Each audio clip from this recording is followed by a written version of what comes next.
Everybody, welcome, and you are all heroes here today. I need to send out a huge thank you to each and every one of you for coming out to be here, to support, to share, to be a part of this process that is necessary for us as human beings to survive, literally to survive.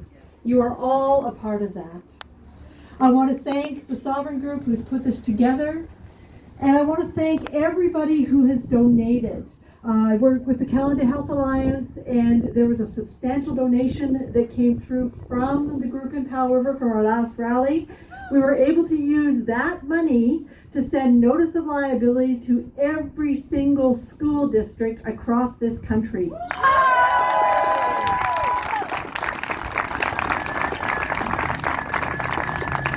We were able to get reversals of vaccine clinics, cancellations of vaccine clinics, all across this country. Woo!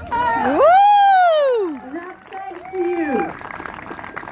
Okay? We're not stopping there. We've sent these notices to universities, to colleges. We're sending them to sports groups. We're sending them to public health personnel. We're sending them to the city councils. We are letting people know that they are breaking laws. And when they break, and when they break these laws, they personally are liable. On a civil claim, up to $1 million per person, per claim.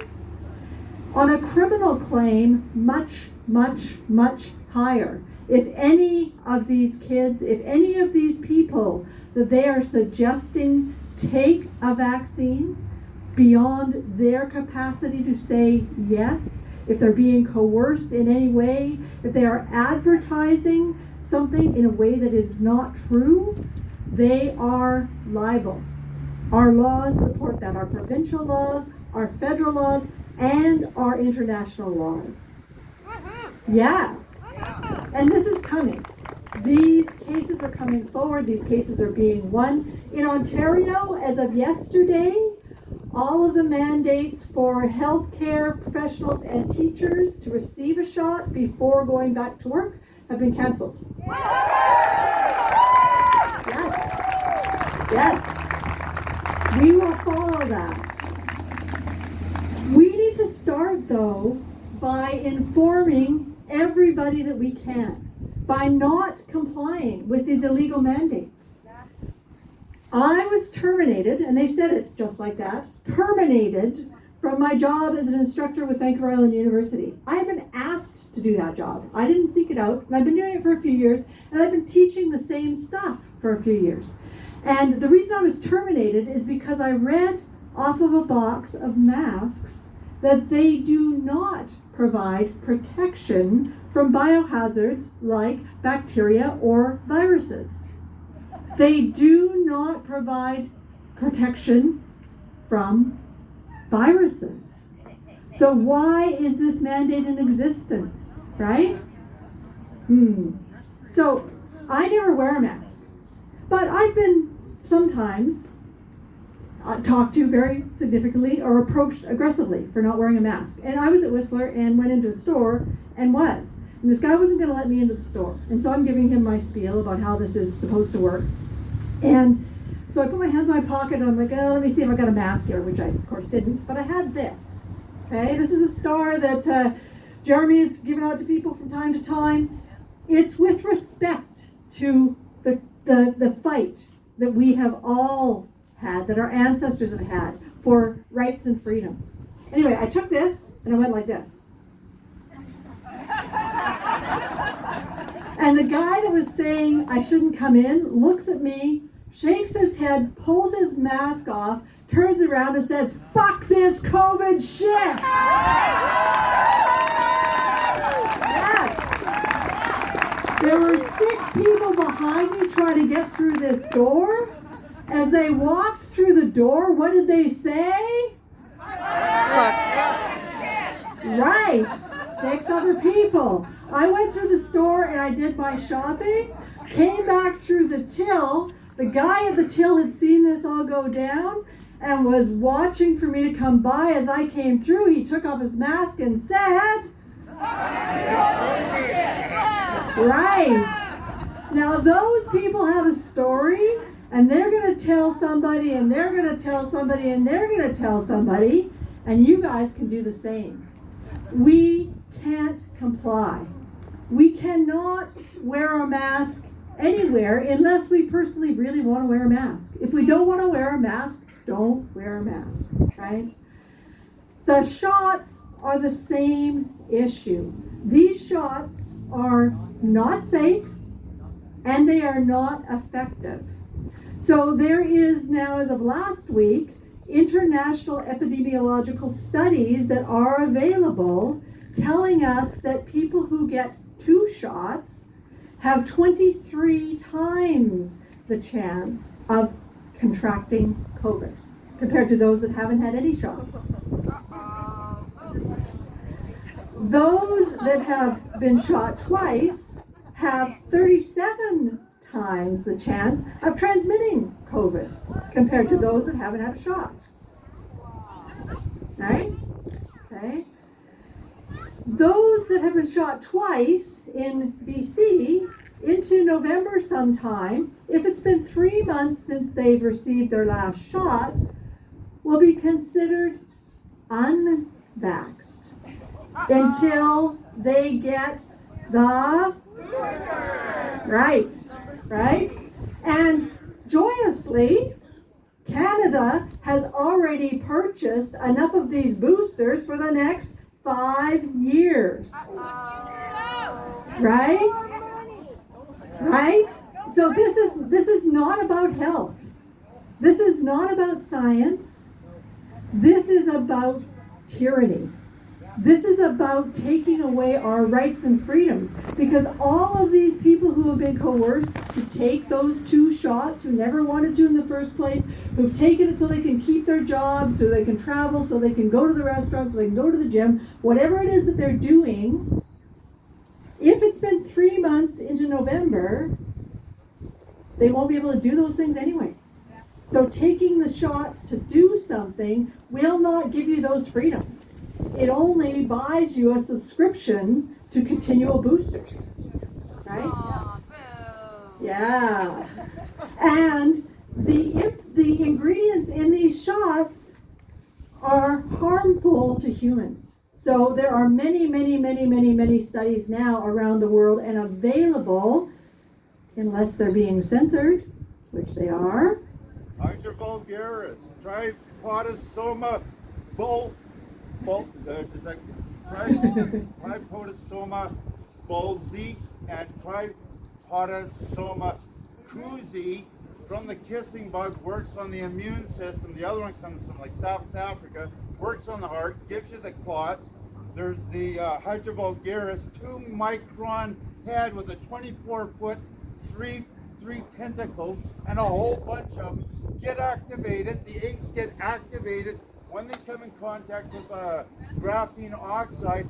Then the frequencies hatch those eggs, and once they replicate, because they're made from nanographene or graphene oxide, you can't stop it. You can, but there's a whole bunch of other shit. But I'll just.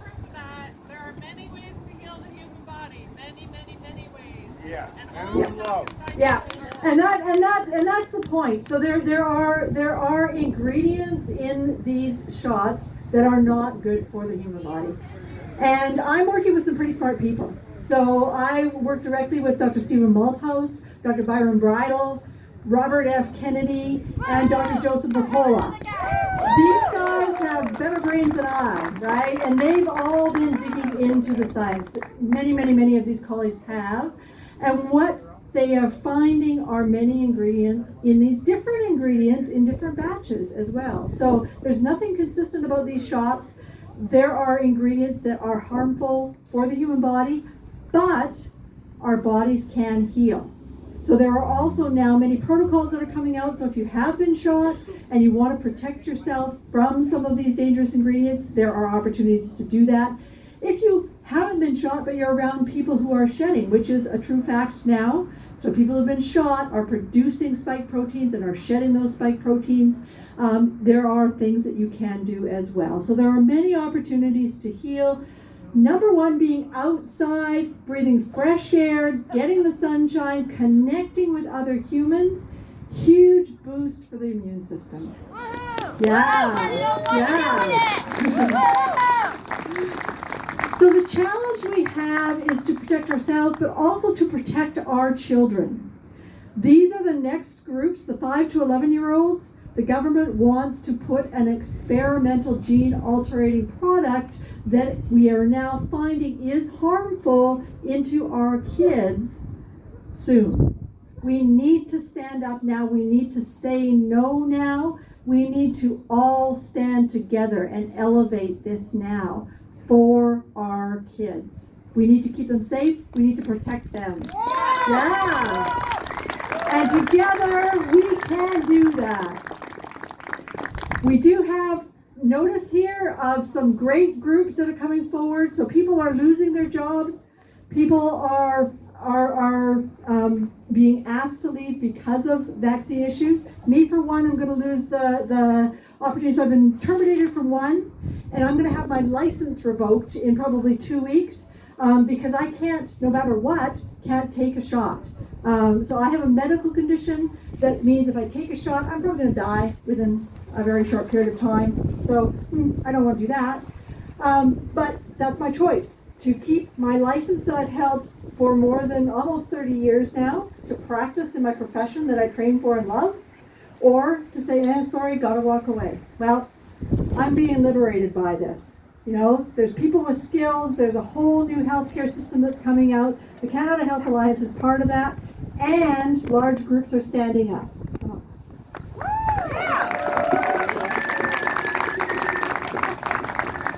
So, hi, my name is Lindsay. I'm an educational assistant at the French school.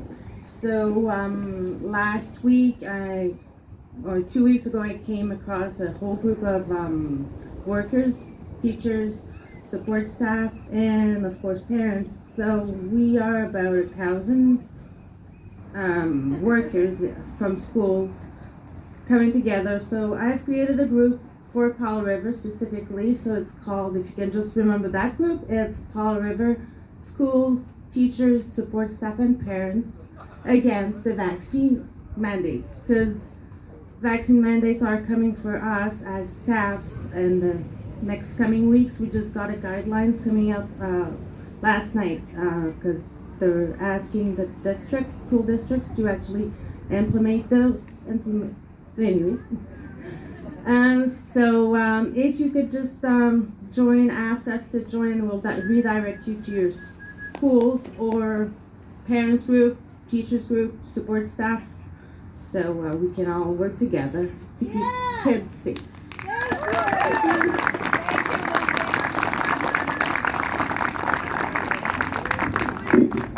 There's just been a question that's come up around the placebos that are out there. And within the Canada Health Alliance, we have many of our doctors who are, and pharmacists, and we have thousands and thousands and thousands of health professionals now in our group, and they're taking a look at samples of these vials that are coming through. And what the pharmacists were finding, I haven't heard recent numbers, but I think the last time I heard in August, up until then, they were finding around 60% of the vials were saline, so placebo. And what that means is that people could be getting shot and not have any kind of side effects whatsoever, right? Which means people are feeling confident that this is no big deal, right? So it's important to understand that not every vial contains active ingredients, not every vial contains the same ingredients, and there are different types of vials being given to different types of populations. Plausible deniability. Yeah, exactly. The Moderna is 5 different doses, and that was told to me from a nurse directly from the Moderna rep. Yeah. So we need to understand this is not about health. If it was about health, there would be one, and we would be given it. Why would there be so much saline in the bunch, right? One batch was identified openly and made the media, so Moderna did a recall on that batch, saying, oops, sorry, there was a mistake. But our professionals are continuing to find at least 60% that are saline, which is good. Not everybody's getting injured, right? But that means that people are having confidence. This does nothing to me, right? Why would I be worried? This is okay. People that it isn't deadly because they get saline solutions Yep. and they don't experience any of those. Yep. They think, what a big deal about Yeah, it. exactly. Yeah. Now, if we think about that as well from the virus transmission perspective, that alone means that these are not effective shots as well. Corruption! Right? Corruption, yeah. Lots to think about. So thank you everybody for being here. Do you have any idea or what the length of the shedding is? Like, once they've been vaccinated, is there a length of time that they shed, like with childhood vaccine? Yeah. So there's an interesting process around this. If you have received your second shot, you're not considered fully vaccinated until 2 weeks following that period of time. So the initial, and this all goes to reporting of injury as well, and many of the health professionals in our alliance have left their jobs. They've walked out because morally they can no longer write down false information. But within 2 weeks of getting the shot, there is a dangerous time for shedding. And then following 3 months, because the bodies, and then carrying on from there, so increasing, because the mRNA is an instruction manual for our cells to produce spike proteins. And this is coming from Dr. Robert Malone, who is the inventor of this technology. So after that, within the animal models, and this is the only model that we've seen carry right through, we haven't seen it with the humans yet because we're still in experimentation phase. Within the animal models, within 3 years, the equivalent of human 3 years, all of the animals who had received these shots, what? Yeah, they all died because their bodies were overproducing spike proteins, and because they were susceptible to the wild viruses as well. There's a group at UBC, which I know, who have set up several significant experiments right now with mice, looking at exactly that. So that the shedding, the transmission, how that works. I think what the word is right now is that we need to connect as humans, and if we take care of our own immune system, if we are outside, if we're active, if we breathe lots of fresh air, and again, we strongly support our own immune system, then we're probably going to be okay. So we don't need to be scared. We don't need to add any more fear. We just need to be aware and help others to be too. So thank you for sharing this.